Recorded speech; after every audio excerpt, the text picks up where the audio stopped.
नमस्कार दोस्तों। आज के इस व्याख्यान में हम पेटेंट सिस्टम के एक बहुत महत्वपूर्ण सूत्र को समझने की कोशिश करेंगे और वह है इन्वेंटिव स्टेप आइडेंटिफाई करना। दोस्तों, बहुत सारे आविष्कारक अक्सर अपनी इन्वेंशन के विषय में ये तो जानते हैं कि उसका इन्वेंटिव स्टेप क्या है, लेकिन उसको सही ढंग से डिस्क्लोज़ करने में कई बार वो सक्षम नहीं होते। उनको ये पता होता है कि उसके अंदर क्या टेक्निकल इफेक्ट छिपा हुआ है, क्या विशेषता है, लेकिन जब उनसे सवाल किया जाता है कि आप इसको लिख कर दीजिए, डिस्क्लोज़ कीजिए, तो वो सही शब्दों में नहीं समझा पाते। और कई बार फेस टू फेस चीज़ों को समझना बहुत आवश्यक होता है। तो क्यों ना हम इसको एक बार विधिवत समझ लेते हैं कि basically real life related system किस तरह के दिखते हैं। तो दोस्तों, आपकी स्क्रीन पर आपको एक ऐसा ही सिस्टम नज़र आ रहा है जो है स्मार्ट अटेंडेंस मॉनिटरिंग सिस्टम। दोस्तों, इस इन्वेंशन को पहले हम समझ लेते हैं कि मान लीजिए कि एक क्लासरूम है जहां टीचर अटेंडेंस ले रहे हैं, रोल नंबर वाइज अटेंडेंस हो रही है। अब एक सिस्टम इंट्रोड्यूस किया गया, एक कैमरा इंस्टॉल किया गया और सिस्टम ऑटोमेटिकली फेसेस को डिटेक्ट करने लगा और अटेंडेंस मार्क होने लगी। तो ये सिस्टम इस्तेमाल करता है facial recognition AI, image processing module और डेटाबेस मैचिंग एल्गोरिथम। तो क्या ये इन्वेंशन सिर्फ इसलिए पेटेंटेबल हो जाएगा क्योंकि इसमें आर्टिफिशियल इंटेलिजेंस का इस्तेमाल हुआ है? सोचिए कि वास्तविक समस्या क्या थी। क्या मैनुअल अटेंडेंस टाइम कंज्यूमिंग थी? क्या ये समस्या थी? या प्रॉक्सी अटेंडेंस पॉसिबल थी, विद्यार्थी एक दूसरे की अटेंडेंस लगा देते हैं? क्या ये समस्या थी? या ह्यूमन एरर समस्या थी कि शिक्षक गलत जगह पर अटेंडेंस मार्क कर देते थे? तो हमारा टेक्निकल प्रॉब्लम क्या हुआ? Accurate and automated attendance with proxy prevention. दोस्तों, खुद से एक सवाल कीजिए कि क्या एग्जिस्टिंग सिस्टम का मतलब जो पहले से ही मौजूद हैं, जैसे प्रायर आर्ट कहते हैं उसको, क्या एग्जिस्टिंग सिस्टम्स में फेशियल रिकॉग्निशन पहले से अवेलेबल था? अगर हाँ, तो क्या सिर्फ उसे क्लासरूम में यूज़ करना ही इन्वेंशन है?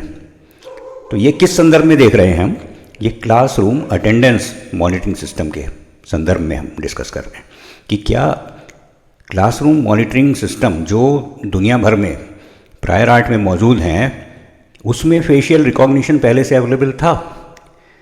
फेशियल रिकॉग्निशन का आविष्कार दूसरी जगह पर हो सकता है, लेकिन जिस जगह हम इम्प्लीमेंट कर रहे हैं वो है क्लासरूम अटेंडेंस मॉनिटरिंग। तो सिर्फ नॉन टेक्नोलॉजी को नई जगह पर यूज़ करना इन्वेंटिव स्टेप नहीं बनाता। अब हमें आगे देखना है कि इस सिस्टम में ऐसा क्या है जो प्रायर आर्ट से अलग है। दोस्तों, मान लीजिए कि सिस्टम रियल टाइम में मल्टीपल फेसेस को डिटेक्ट कर लेता है कि क्लास में बहुत सारे बच्चे बैठे हैं, एक खास समय पे सबको डिटेक्ट कर लेता है और ऑटोमेटिकली प्रॉक्सी डिटेक्ट कर लेता है। जैसे एक ही विद्यार्थी दो जगह पर हो, या मान लीजिए कि फ़ोटो से चीटिंग हो रही है, हार्ड कॉपी को दिखा करके चीटिंग हो रही है, वो बच्चा नहीं है लेकिन हार्ड कॉपी दिखाई जा रही है। अब यहाँ एक नया कंसेप्ट आया, प्रॉक्सी डिटेक्शन लॉजिक। ध्यान दीजिए, अब खुद से सवाल कीजिए, क्या यह फीचर हमारा कोर इन्वेंटिव फीचर हो सकता है, प्रॉक्सी डिटेक्शन? अब ये पूछिए कि इस फीचर से क्या टेक्निकल इफेक्ट आया? टेक्निकल इफेक्ट को ही इन्वेंटिव स्टेप कहते हैं, छलांग। कि एक स्टेप से दूसरे स्टेप पर अगर एक व्यक्ति सोच सकता है, लेकिन ऐसी छलांग कि व्यक्ति को आश्चर्य होगा कि अरे इस स्टेप से इस स्टेप तक पहुंच गए, ये तो आश्चर्यजनक है। तो इस फीचर से क्या टेक्निकल इफेक्ट आया? सोचिए, क्या इससे एक्यूरेसी बढ़ी, क्या चीटिंग कम हुई, या सिस्टम रिलायबिलिटी इंप्रूव हुई? तो अब सवाल ये उठता है कि क्या यह इंप्रूवमेंट ऑब्वियस था? ऑब्वियस का मतलब है कि ऐसा तो हो ही जाता। तो या इसमें कोई अनएक्सपेक्टेड टेक्निकल इफेक्ट है? तो अब ऑब्वियसनेस चेक कर लेते हैं, ये सबसे इंपॉर्टेंट स्टेप होता है। तो इमेजिन कीजिए कि एक कोई व्यक्ति है, इसको हम कहते हैं, पोसीता कहते हैं वैसे तो, person ordinary skilled in the art. तो क्या वो आसानी से सोच सकता था? ये काल्पनिक व्यक्ति जो आपके जैसे ही सोच सकता है, क्या वो आसानी से सोच सकता था? तो चलो फेशियल रिकॉग्निशन में प्रॉक्सी डिटेक्शन भी जोड़ देते हैं। क्या उसने ऐसा सोचा होगा? या इसके लिए आपने कोई स्पेसिफिक एल्गोरिथम लगाया या कोई नॉन ऑब्वियस लॉजिक आपको डेवलप करना पड़ा? ये बहुत इंपॉर्टेंट है। तो सबसे जो मजबूत सवाल है वो ये उठता है कि क्या प्रायर आर्ट कहीं ये सजेस्ट करती है कि फेशियल रिकॉग्निशन सिस्टम में इस तरह का प्रॉक्सी डिटेक्शन हम इम्प्लीमेंट कर दें? अगर नहीं है तो यहीं से इन्वेंटिव स्टेप शुरू होता है। तो दोस्तों, इस एग्जाम्पल से हमने ये देखा कि प्रॉब्लम क्या होती है, प्रायर आर्ट क्या काम करती है और हमारा सॉल्यूशन कहाँ डिफरेंट और बेटर होता है। और सबसे इम्पॉर्टेंट है कि क्या यह डिफरेंस नॉन ऑब्वियस है। तो खुद से हमेशा पूछना चाहिए कि इस स्मार्ट अटेंडेंस सिस्टम में आपके हिसाब से एक्चुअल इन्वेंटिव स्टेप क्या है? क्या एआई को यूज़ करना इन्वेंटिव स्टेप था, या फेशियल रिकॉग्निशन इन्वेंटिव स्टेप था, या फिर proxy detection mechanism inventive step था? तो ये कमेंट बॉक्स में आप ज़रूर लिखिए। दोस्तों, इन्वेंटिव स्टेप कोई किताब में नहीं मिलता, ये आपकी ऑब्जर्वेशन और क्वेश्चनिंग एबिलिटी में छुपा होता है। नमस्कार दोस्तों, आज के इस व्याख्यान में हम इन्वेंटिव स्टेप को आइडेंटिफाई करने की प्रक्रिया को जारी रखते हैं। दोस्तों, इस व्याख्यान में हम कुछ पावरफुल क्वेश्चंस आपस में डिस्कस कर लेते हैं और इन क्वेश्चन से प्रैक्टिकली हमें ड्राफ्टिंग में, एफईआर अप्लाई में और क्लेम स्ट्रेटजी, इन तीनों में आगे भी मदद मिलेगी। तो सबसे पहले हम पहला प्रश्न लेते हैं। पहला प्रश्न है कि what is the core technical problem. तो दोस्तों, सबसे पहले हमें ये खुद से पूछना चाहिए कि इस इन्वेंशन का एग्जैक्ट टेक्निकल प्रॉब्लम क्या है, जो कि मौजूदा प्रायर आर्ट में जिसका सॉल्यूशन हमें नहीं मिल पा रहा है। समस्या को सबसे पहले हमें देखना चाहिए और ये देखना चाहिए कि हमारी इन्वेंशन कौन सी समस्या को एड्रेस कर रही है। अब दूसरी जो बात है, is the problem already known. क्या ये समस्या आपने कोई अनरिकॉग्नाइज प्रॉब्लम आइडेंटिफाई की है जिसे और लोगों ने नहीं पहचाना?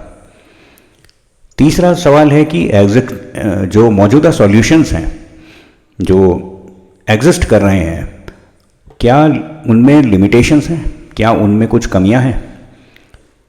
फिर आप ये देखिए कि क्या आपका सॉल्यूशन इन ड्रॉबैक्स को कंप्लीटली या पार्शियली ओवरकम करता है, उसमें कुछ इम्प्रूवमेंट कर रहा है। सवाल पूछिए कि क्या प्रायर आर्ट में इस प्रॉब्लम के लिए कोई सजेशन या मोटिवेशन दिया गया है। प्रायर आर्ट के अंदर उकसाने वाली बात हो सकती है जिससे आपके मन में ये विचार आ जाए पढ़ करके। दोस्तों, ये सवाल इसलिए इम्पॉर्टेंट हैं कि जब फर्स्ट एग्जामिनेशन रिपोर्ट आती है तो उसमें मिलती जुलती इन्वेंशंस वो पेटेंटेबल लिटरेचर के अंदर भी हो सकती हैं और नॉन पेटेंट लिटरेचर में से भी हो सकती हैं, रिसर्च पेपर हो सकता है, यूट्यूब वीडियो भी हो सकता है। तो प्रायर आर्ट के अंदर अगर उसको पढ़ने पर कोई मोटिवेशन एग्जामिनर सिद्ध कर दे कि देखिए यहाँ पर इसके एब्स्ट्रैक्ट से ये बात निकल करके आ रही है कि इसके लेखक के मन में ये विचार था, मूल विचार था, आपकी इन्वेंशन की तरफ संकेत किया गया है, तो प्रायर आर्ट मिलेंगी, क्योंकि हम धीरे धीरे ही तो इम्प्रूवमेंट करते हैं, एडवांसमेंट समस्याओं की तरफ, उसमें थोड़ा बहुत हम सुधार करते हैं। ऐसा नहीं है कि कोई मूल समस्या दुनिया में मौजूद है और किसी और की उस पर निगाह ना गई हो, ऐसा तो होता ही नहीं है। छठा सवाल आप स्क्रीन पर देख सकते हैं, what is the key distinguishing feature. तो आपकी इन्वेंशन का कोर फीचर या फ़र्क करने वाला फीचर क्या है। फिर आप ये सोच सकते हैं कि क्या यह डिफरेंस केवल डिज़ाइन चेंज था या फंक्शनल इम्प्रूवमेंट भी देता है। डिज़ाइन चेंज में क्या होता है कि शेप, कॉन्फ़िगरेशन ऊपर से उसकी बॉडी के अंदर चेंज हो जाता है। तो दोस्तों, वो तो डिज़ाइन एक्ट 2000 कवर करता है और वो जिसको लोग डिज़ाइन पेटेंट कहने लगे हैं, वो बेसिकली डिज़ाइन रजिस्ट्रेशन है और वो इजीली हो भी जाता है। लेकिन फंक्शनल इम्प्रूवमेंट बहुत समस्यापूर्ण होता है और उसके लिए स्ट्रेटजी बनानी पड़ती है, जिसको यूटिलिटी पेटेंट यूएस में कहा जाता है। तो क्या हमारा सॉल्यूशन एक नई कॉन्फ़िगरेशन अरेंजमेंट इंट्रोड्यूस कर रहा है? क्या इसमें कोई नया कंपोनेंट जोड़ा गया है या एग्जिस्टिंग कंपोनेंट को ही आपने मॉडिफाई किया है? क्या यह डिफरेंस किसी अनएक्सपेक्टेड टेक्निकल इफेक्ट को प्रोड्यूस करता है? उसके बाद आप 11वें नंबर पर देखिए, तो क्या आपकी इन्वेंशन से कोई टेक्निकल इफेक्ट अचीव होता है और क्या यह इफेक्ट मेजरेबल है? जैसे एफिशिएंसी है तो परसेंटेज में होगी, स्पीड है, ड्यूरेबिलिटी है। तो क्या यह इफेक्ट प्रायर आर्ट से सिग्निफिकेंटली बेटर है? जो मौजूदा सॉल्यूशंस हैं, क्या उससे बेहतर लग रहा है आपको अपना आविष्कार? क्या यह इम्प्रूवमेंट प्रेडिक्टेबल था या अनएक्सपेक्टेड था? और क्या ये मल्टीपल एडवांटेज हैं या केवल एक ही मुख्य एडवांटेज मिल रहा है इससे? तो दोस्तों, ये जो सवाल हैं धीरे धीरे एक हमें आश्चर्यजनक स्टेप की तरफ लेकर के जाते हैं और उसी को हम इन्वेंटिव स्टेप कहते हैं। ऑब्वियसनेस एनालिसिस में क्या होता है कि कोई इमेजिनरी व्यक्ति, जिसको person skilled in the art literature में कहा जाता है, इस सॉल्यूशन तक आसानी से पहुंच सकता था। तो वो कोई वर्कशॉप में जिस तरह से तकनीकी विशेषज्ञ ना कहें, लेकिन सामान्य व्यक्ति जो कि उस आर्ट को माहिर ना हो लेकिन समझता हो उस आर्ट को, तो क्या प्रायर आर्ट डॉक्यूमेंट्स को कंबाइन करने से ये इन्वेंशन ऑब्वियस हो जाती है? या किसी प्रायर आर्ट में इस डायरेक्शन में जाने की कोई टीचिंग मिल रही है या कोई संकेत मिल रहा है, हिंट मिल रहा है? या क्या आपका सॉल्यूशन केवल रूटीन ऑप्टिमाइजेशन है? या क्या कोई टेक्निकल प्रीजुडाइज था जिसे आपने ओवरकम कर लिया? सवाल ये भी हो सकता है कि क्या आपकी इन्वेंशन कई फीचर्स का मेयर एग्रीगेशन है, जिसको हम लोग जुगाड़ कहते हैं। मेयर एग्रीगेशन, उसको सिर्फ मिला दिया 4-5 चीज़ों को, या उसमें कोई साइनर्जिस्टिक प्रभाव भी है, या कंबाइंड फीचर मिलकर ऐसा रिजल्ट देते हैं जो इंडिविजुअली पॉसिबल नहीं था, कि एक कंपोनेंट है उससे संभव नहीं था, दूसरा कंपोनेंट मिलाया तो उन दोनों ने मिलकर के एक ऐसा रिजल्ट दे दिया जो इंडिविजुअली पॉसिबल नहीं था। तो क्या कोई फीचर क्रिटिकल है जिसके बिना इन्वेंशन काम ही नहीं करेगी? ये देख लीजिए ज़रूर कि अगर वो फीचर आपको बाद में सेक्रीफाइस करना पड़े तो दिक्कत आएगी। तो क्या आपकी इन्वेंशन को इम्प्लीमेंट करने में कोई टेक्निकल डिफ़िकल्टी थी जिसे आपने सॉल्व किया? और एक अंतिम प्रश्न ये भी पूछिए कि क्या इंडस्ट्री में इस सॉल्यूशन की बहुत लंबे समय से ज़रूरत थी? तो दोस्तों, अगर ये ज़रूरी नहीं है कि ये तो 25 क्वेश्चन का सेट लिख दिया गया है, लेक्चर के पॉइंट ऑफ व्यू से ही लिखा गया है, ऐसा नहीं है कि ये शॉर्ट यही क्वेश्चंस होते हैं। क्वेश्चंस तो आप बना सकते हैं, आप एआई के इस्तेमाल से क्वेश्चंस बना सकते हैं, खुद से पूछ के बना सकते हैं, एक्सप्लोर कर सकते हैं। टेक्नोलॉजी है आपके पास में, मोबाइल है आपके पास में, आप एक्सप्लोर कीजिए और आप खुद देखेंगे कि कौन सा फीचर आपका फ़र्क करने वाला फीचर है, कौन सा टेक्निकल इफेक्ट सबसे मजबूत है और कहाँ से आपका इन्वेंटिव स्टेप आर्ग्यूमेंट बनेगा। तो दोस्तों, 4-5 एग्जाम्पल आपके सामने रख देता हूँ कि एक स्मार्ट अटेंडेंस सिस्टम, जिसको हमने अभी पिछले वीडियो में बहुत विस्तार में डिस्कस किया, तो ये तो आपको समझ में आ ही गया।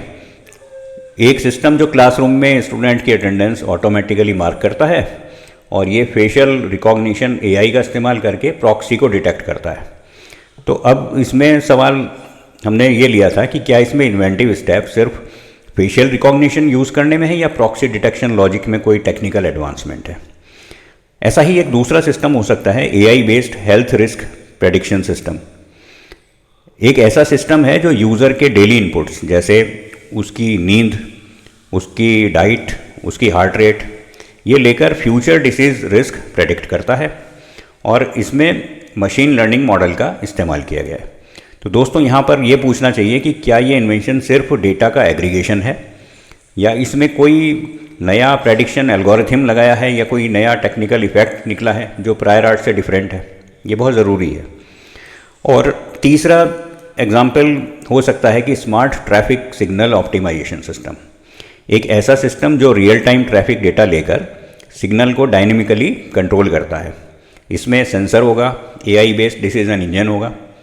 तो सवाल ये उठ सकता है कि क्या सेंसर और एआई का कॉम्बिनेशन ऑब्वियस है और इसमें कोई नॉन ऑब्वियस कंट्रोल स्ट्रेटजी है या कोई टेक्निकल इम्प्रूवमेंट है।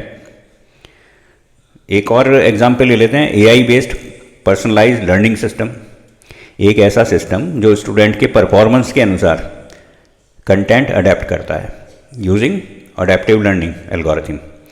तो क्या पर्सनलाइजेशन एक जनरल कंसेप्ट है या इसमें कोई स्पेसिफिक टेक्निकल इम्प्लीमेंटेशन है जो हम इन्वेंटिव स्टेप के रूप में ले सकें।